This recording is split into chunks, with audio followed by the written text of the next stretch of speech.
This is the Bekaa Valley in eastern Lebanon. It's a high plateau, and as you can see, it's already in the grip of a very harsh winter. It's caught the brunt of a big snowstorm. We're having a bit of a lull right now, but it's expected to get very much worse in the next day or two.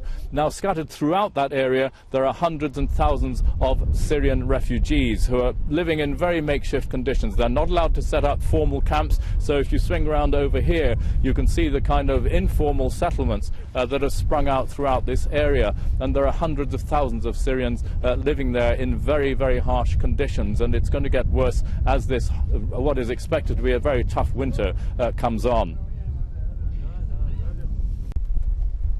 Well, as you can see, it really is bitterly cold here. The washing that's been hung out to dry is frozen and stiff, and on the roof of this shanty shack here, those icicles have formed, and the predictions are, as I say, that it's going to get much worse. And these shacks that they've been able to build here, made out of rusty corrugated iron and virtually anything they can find, are certainly not proof enough against this kind of really bitter temperature. There's a whole stack of these shanty shacks really spread away down here, and throughout the Bekaa Valley there are many, many people living in conditions much worse than this. Well, living inside this shack, there is a Kurdish family from western Syria. 3 children, as you can see, 2 boys, the girl in the middle, and these 2 have got bare feet despite the bitterly cold weather.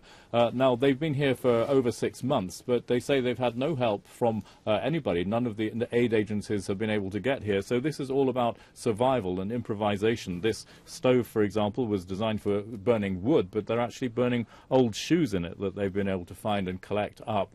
So, as I say, it's about survival, and there are many, many hundreds of thousands of Syrian refugees living like this, or in even worse conditions, throughout the Bekaa Valley and indeed in other parts of Lebanon. Very hard to get at because they're not allowed to set up formal camps, so administering them is very difficult indeed.